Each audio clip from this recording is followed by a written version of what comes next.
എൻ്റെ എല്ലാ പ്രിയപ്പെട്ട കൂട്ടുകാർക്കും ഞങ്ങളുടെ പുതിയൊരു വീഡിയോയിലേക്ക് വീണ്ടും കൃത്യമായ സ്വാഗതം. നമ്മളിന്ന് തയ്യാറാക്കാൻ വേണ്ടി പോകുന്നത് ഒരു മോരുകറിയാണ് കേട്ടോ. അതും കായ ഉപയോഗിച്ച് ഒറ്റൊരു കായ ഉപയോഗിച്ച് ഒരു പച്ചക്കായ ഒറ്റൊരെണ്ണം ഉണ്ടെങ്കിൽ നമുക്ക് നല്ല അടിപൊളിയായിട്ടുള്ളൊരു കറി വളരെ പെട്ടെന്ന് എങ്ങനെയാണ് തയ്യാറാക്കാമെന്ന് നോക്കിയിട്ട് വരാം കേട്ടോ.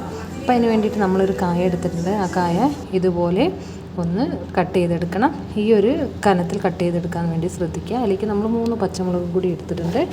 പിന്നെ നമ്മൾ ഇതുപോലെ ഒന്ന് കട്ട് ചെയ്തെടുത്തതിന് ശേഷം കുക്കറിൽ പെട്ടെന്നൊന്ന് വേവിച്ചെടുക്കുകയാണ് ചെയ്യുന്നത്. വെറും 1 മിനിറ്റ് അല്ലെങ്കിൽ ഒരു 1.5 മിനിറ്റിനുള്ളിൽ നല്ല സൂപ്പർ ടേസ്റ്റി ആയിട്ടുള്ളൊരു കറി എങ്ങനെയാണ് നമുക്ക് ഉണ്ടാക്കാൻ നോക്കാം. പിന്നെ അതിലേക്ക് നമ്മൾ എടുത്ത് വെച്ചിരിക്കുന്ന 3 പച്ചമുളക് ഇതുപോലെ ഒന്ന് കട്ട് ചെയ്തെടുത്തിട്ടുണ്ട്.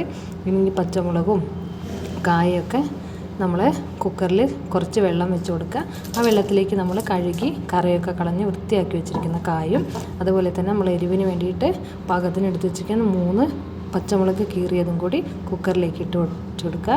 പിന്നെ അതിലേക്ക് നമ്മൾ 1/4 ടീസ്പൂൺ അളവിൽ ഉപ്പും കൂടി ഇട്ട് കൊടുത്തിട്ടുണ്ട്.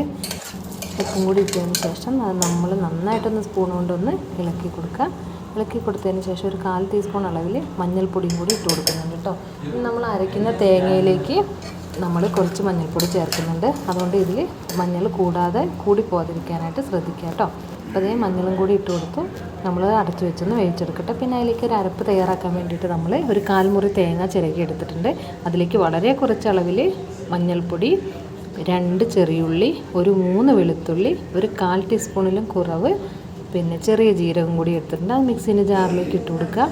മിക്സീൻ്റെ ജാറിലേക്ക് നമ്മൾ തേങ്ങയും ഉള്ളിയും ജീരകവും ഇട്ടതിന് ശേഷം ആവശ്യത്തിന് തൈരാണ്, നല്ല കട്ട തൈരാണ് ഒഴിച്ചു കൊടുക്കുന്നത്. ഒരുപാട് പുളിയുള്ളത് വേണ്ട. തൈര് വെള്ളത്തിന് പകരം തൈര് ഒഴിച്ചിട്ടാണ് നമ്മൾ ഇതിൻ്റെ അരപ്പ് റെഡിയാക്കി എടുക്കുന്നത്. അതേ തൈരും കൂടി ഒന്ന് ഒഴിച്ചു കൊടുത്തു. ഇനി ഇത് നന്നായിട്ട് നല്ല പേസ്റ്റ് പോലെ ഒന്ന് അരച്ചെടുക്കുകയാണ് ചെയ്യേണ്ടത്. അതേ അരച്ച് വന്നപ്പോഴത്തേക്കും നമ്മളുടെ കായൊക്കെ നന്നായിട്ട് വെന്ത് വന്നിട്ടുണ്ട്. ആവശ്യത്തിന് വെള്ളവും പറ്റിയിട്ടുണ്ട്. അപ്പോൾ അതിലേക്ക് നമ്മൾ അരപ്പും കൂടി അരച്ചു കൊടുത്ത് നന്നായിട്ടൊന്ന് ഇളക്കി കൊടുക്കുക. ഇനി ഇത് ചെറിയ തീയിലിരുന്നിട്ട് ചെറുതായിട്ടൊന്ന് തിള വരുന്നത് വരെയാണ് നമ്മുടെ പരുവട്ടോ. അപ്പോൾ അത്ര മതി. ഒരുപാട് തിളയ്ക്കണ്ട.